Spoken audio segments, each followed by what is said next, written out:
With permission, Mr Speaker, I would like to make a statement about the future of our higher education sector and the changes that we will be making for students in the upcoming academic year 25-26. Before I go further, Mr Speaker, I want to make clear the approach this Labour government takes to our universities and, above all, to the students whose education is their central purpose. Because the Conservative government didn't just talk universities down, they talked down the aspirations of working class families across our country. They dismissed the ambition of our young people and undermined their opportunities. This government takes a different approach. We are determined to break down the barriers to opportunity, and higher education is central to that mission. Higher education is part of what makes our country great. Enriching our culture, powering our economy, sustaining intellectual traditions stretching back centuries, a beacon of opportunity, not just to students in this country, but from across the world, a sector of which everyone in this House ought to be proud. But when this government took office in July, we found a university sector facing severe financial challenges. With tuition fees frozen for the last 7 years, universities have suffered a significant real terms decline in their income. And we found a regulator, Mr Speaker, subject to political whim, unable to focus on the challenges our universities face. A succession of Conservative ministers who had, for year after year, faced with tough decisions, ducked them time and again. Mr Speaker, we inherited in our universities, as across so much of our public sector, the consequences of long years of shameful abdication of responsibility. Long years in which I heard too often from students of the gap between the course they were promised and the experience they had, about the trouble they had making ends meet as they worked hard not merely at their studies but often at 2 or more jobs on top. Long years in which I saw the amazing research our universities deliver, but how infrequently those triumphs drove wider success. Long years in which I heard from international students who make such an important contribution to our country that the previous government had made them feel neither valued nor welcomed. Mr Speaker, this is the mess members opposite left behind. But where the Conservatives shirk the hard choices, this government has not hesitated to grip the challenges we face and take the tough decisions to restore stability to higher education, to fix the foundations and to deliver change. We have accepted in full the recommendations of the independent review of the Office for Students. We have brought new leadership to the Office for Students and refocused their work to monitor universities' finances and hold leadership to account. And I thank Sir David Behan for his work, both leading the independent review and now as its interim chair. We have paused the commencement of the last government's freedom of speech legislation while we consider the impacts on universities, students and the regulator. Because whilst universities must be home to robust discussion and rigorous challenge, regulation must also be workable. Mr Speaker, I am here today to make 2 sets of announcements on higher education reform, addressing the challenges our students and universities face, gripping these issues as a responsible government. Firstly, Mr Speaker, we will fix the foundations. We will secure the future of higher education so that students can benefit from a world-class education for generations to come.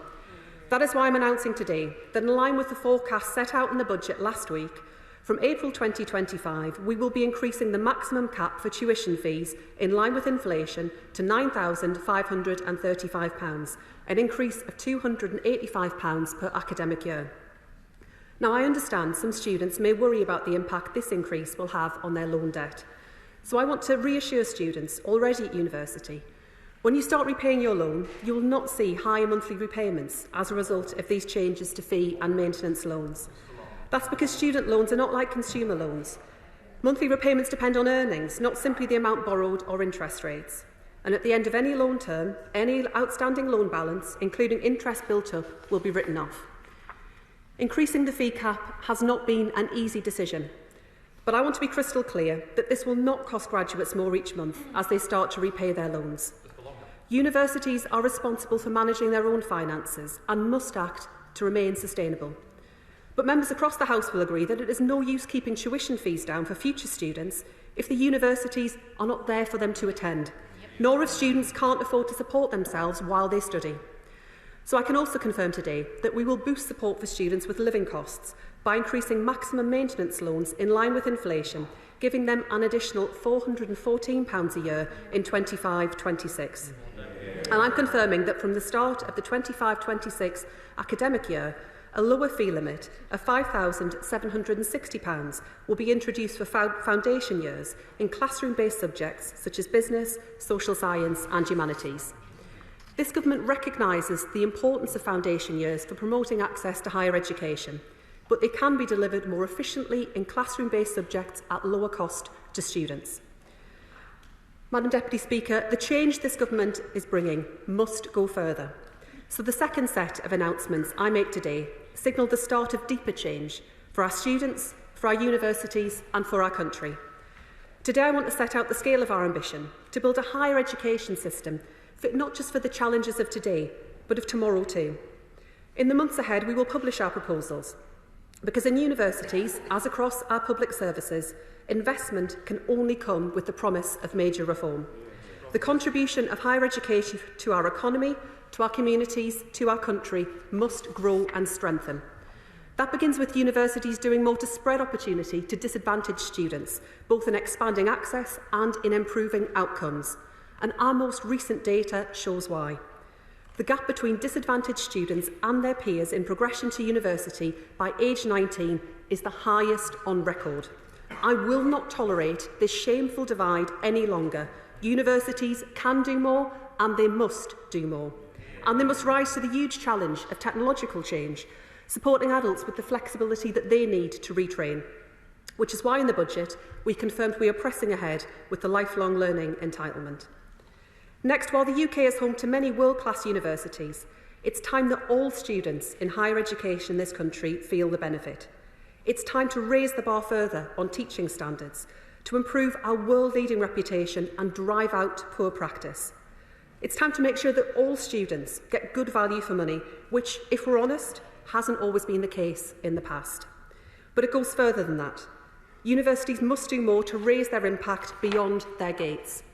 They must do more to drive the growth that this country so sorely needs, attracting talent from around the world, joining with Skills England, employers and partners in further education to deliver the skills people and businesses need, and shaping world-class research to create good jobs across the country. Members across the House will know how important universities can be for the areas that surround them too, not just for local economies, but for local communities too. So I want universities to work harder to embed themselves in those local communities. Civic anchors, the beating heart of local life in our towns and cities, not ivory towers far from local concerns. Lying beneath these challenges must be a further transformation, a renewed drive for efficiency. Students and taxpayers support the cost of our universities. They are right to expect that every penny is spent effectively. We will not accept wasteful spending. Universities must rise to the challenge, and that means ensuring that the pay of their top teams is fair and justifiable. I'm determined that our world-class higher education sector does not merely survive in the years ahead, but thrives, supporting students in every corner of our country and at every stage of their lives. I'm determined that our universities become all I know that they can be. The scale of our ambition demands a new approach, one rooted in partnership. So I look forward to partnering with the sector, the Office for Students and UK Research and Innovation. And I will work closely with ministers across government, in particular the Secretary of State for Science, Innovation and Technology, to deliver a reformed and strengthened higher education system for our country. As today this government looks to the future, I'm reminded that more than 60 years have passed since the Robbins Report on higher education was presented to this House, with its famous principle that courses of higher education should be available for all those who are qualified by ability and attainment to pursue them and who wish to do so. That principle drove the expansion of higher education over the decades that followed under successive governments of both parties. It is central to the thinking of this government today. That's why responsible governments must treat universities not as a political battleground, but as a public good. That's why on this side of the House, we want to see the continued success of our young people. That's why we are determined to ensure the sustainability and success of our higher education sector, not just in the years ahead, but for the decades to come. I commend this statement to the House.